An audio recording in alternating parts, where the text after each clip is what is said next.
Good afternoon, everybody. If I asked you what the most important part of the human experience was, what would you say? Is it a job? Is it a career? Is it having a car? Or is it being genuinely fulfilled? And what does that look like? What does genuine fulfillment look like? Maybe I'm wrong, maybe I'm mixing with the wrong people. But in my experience, I have had and have known people who have a decent amount of money, right? Enough for them to be secure in everything that they want. And yes, it does make life easier, but the soul's not fulfilled, right? I've known people who've got nicer cars, nicer houses. Again, makes life nicer, but it's not necessarily the fulfillment of the soul.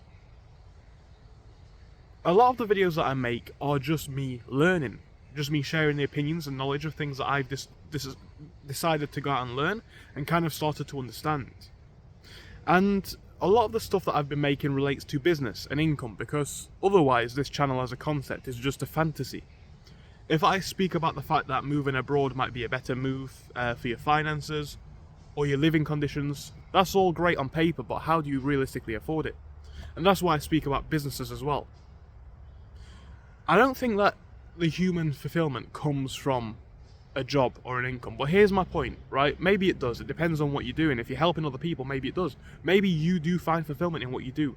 If that is the case, the concepts of this video probably won't relate to you. But for a lot of people out there, perhaps even for a lot of people watching this video, your soul is not fulfilled, right? And that's a horrible concept. Because most people are quick to point out what won't work or what can't work about the world. They're quick to comment on my videos saying that my opinions are wrong or that running a business is a terrible idea. And then they go back to living unfulfilled lives. I don't know about you guys, but I think the perfect example is this. If you've ever had a older person in your life, perhaps a grandparent, someone who's probably retired, or, it's very infrequently that you speak about or think about what their career was. That's not what you want to know from these people.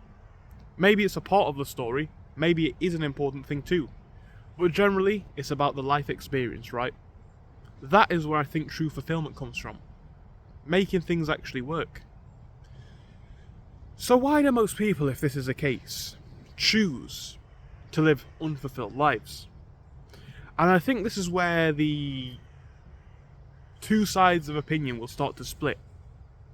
Because some people will be quick to admit or say there is no choice. If you want to make an income, you have to go to work. And that might mean that you do a soul-crushing job. Or other things that might just crush your soul. Now, admittedly, some people have been given or are dealt a bad hand in life, and that is just unfortunate, right?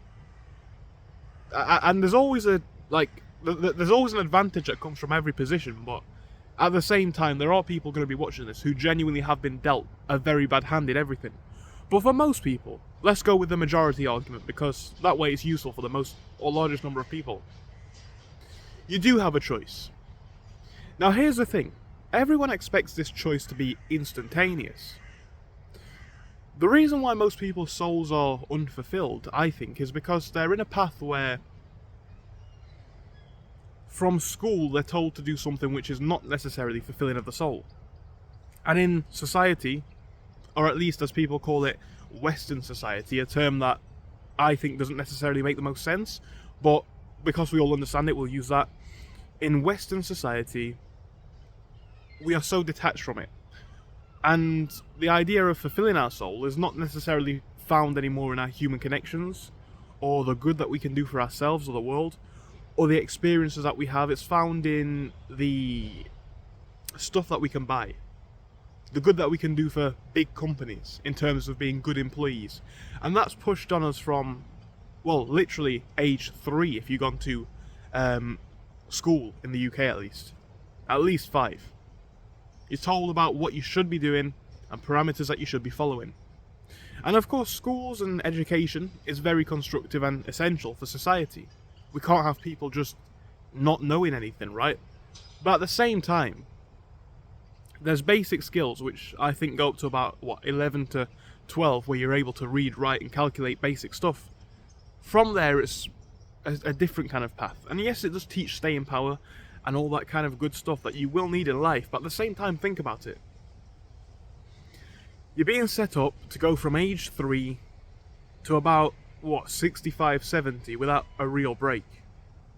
If you follow the traditional path, school, college, university, straight into work, right? And when you're in work, for a lot of people, you are trapped. Now, we've spoken before about how that can possibly be a choice. A lot of young people get themselves into large fixed purchases that are not going to be beneficial for their location mobility, and perhaps that might be a big thing in finding soul fulfillment. Also, if you are forced to pay things, for instance, mortgages, or expensive car payments, or credit card debt, you are also still trapped in the system, right? And all whilst that is the case, you're going to struggle to probably find that soul fulfillment to the same level, because you have to spend most of your time doing something that you're not happy with. So how do we get back into connection with our soul? This is a very interesting question, and it's not something that I necessarily have the answer to. It's a concept that I'm starting to just discover. And I know that this channel's been a lot of things over the past year. You know, I've spoken from the business point, then I got into a lot of content speaking about money, then I got into a lot of content speaking about how I'm building my business and income. Now I'm just speaking about everything. It's just opinions, thoughts, and perhaps a little bit of advice now and again on things that I am quite sure about. It was only the other week that I realised that soul fulfillment must be number one. Because I had to think about how most people live. And for the first time, I didn't think about it necessarily within the parameters of money, but just within the parameters of happiness. Because think about places like the US, the UK, a lot of Europe, the richest places financially in the world. If you think about the luxuries in terms of assets and items that we have, even though we can talk about the rising cost of living, the material assets are incomprehensible to a large amount of people in the world. And yet we're still so unhappy. And then you see people in or from other countries or cultures, and they may not have as much. They may not have anywhere near as much. A lot of the time they don't. But at least they've still got a smile on their face. Now here's the thing, and this is where things might get a bit controversial, because I wouldn't really want to be on either end of the scale. Because all of these things are linear. Money is linear, right? You can have 1,000 in the bank, 10,000 in the bank, 100, a million, and they will all grant you different levels of freedom or progression. And you can have nothing but happiness, but in reality, that's not the best way likely to get by in the world. It's probably a much more soul enriching experience, and maybe as time goes on I'll realise this. But here's the thing, if you're starting off in a country like the UK or the US, right, at the end of the day, cash is king, money matters. And especially to start living other experiences.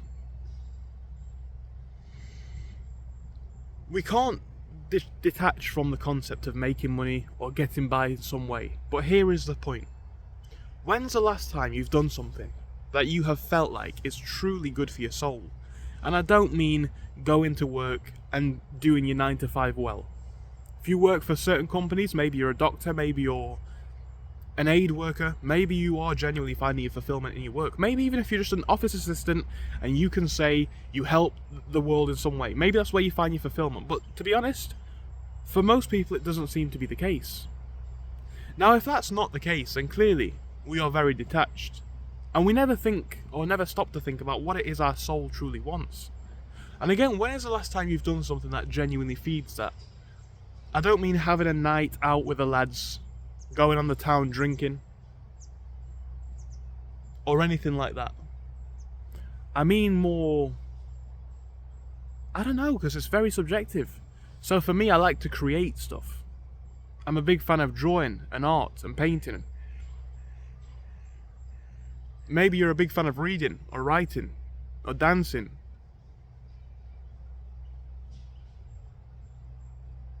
And sure, you may say in the real world, this is just unrealistic, I can't do it, I've not got time, but what's the real risk here, right?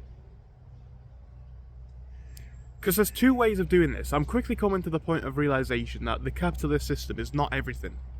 I spent so much of my youth focused on trying to make as much money as I can. And I'm glad that I did. Because if I didn't, I may not have had this experience. And that may not have led me to believe what I believe and know what I know. And going forwards, I am still going to try and make as much money as I can. But with a different goal in mind.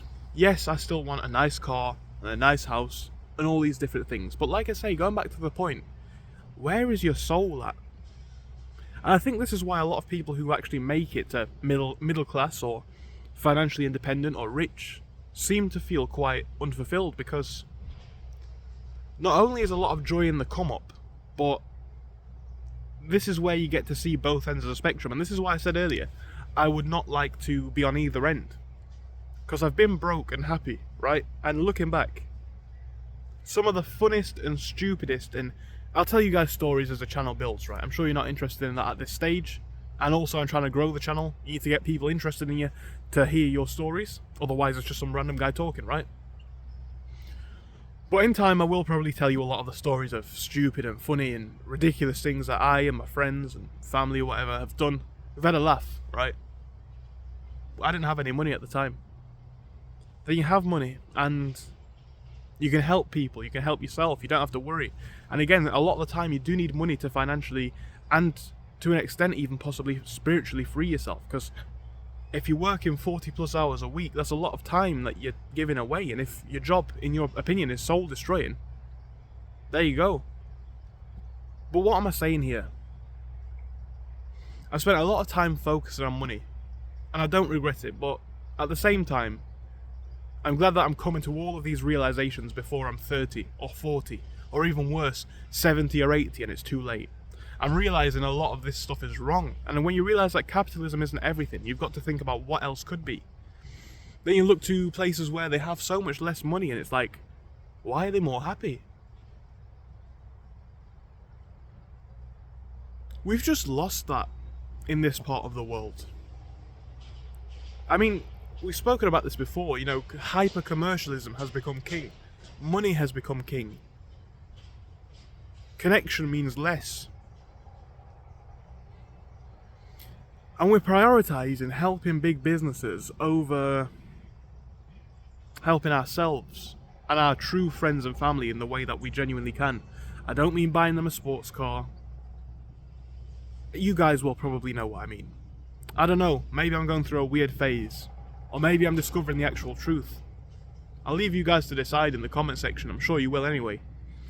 But yeah, as time goes on more, I'm just noticing it. People, the reason why they're so miserable is they're letting their souls get destroyed by everything around them. The bad weather, the bad work, the lack of money. But they're not feeding their soul with anything. And if you feed something, it starves. If you don't feed something, it starves. I think that's what it is. A lot of people are not feeding their souls. They're not spending time doing the true fulfillment. Spending time interacting with other people, building love, building connections and happiness. They're not creating in the world. Like I say, hyper-consumerism, no one creates. And by the way, you don't have to create for money. I might just do a little doodle on a piece of paper. Or, for example, not that I necessarily would, but sit cross-legged and do a bit of meditation on this bench. You're creating thoughts and art and literature and opening your mind, keeping yourself alive, rather than just being a consumer and a cog in the wheel. Yes, you can do both, and for some people this will obviously not be relevant at all. This is just what I've noticed, guys. Let me know, as I'm sure you will.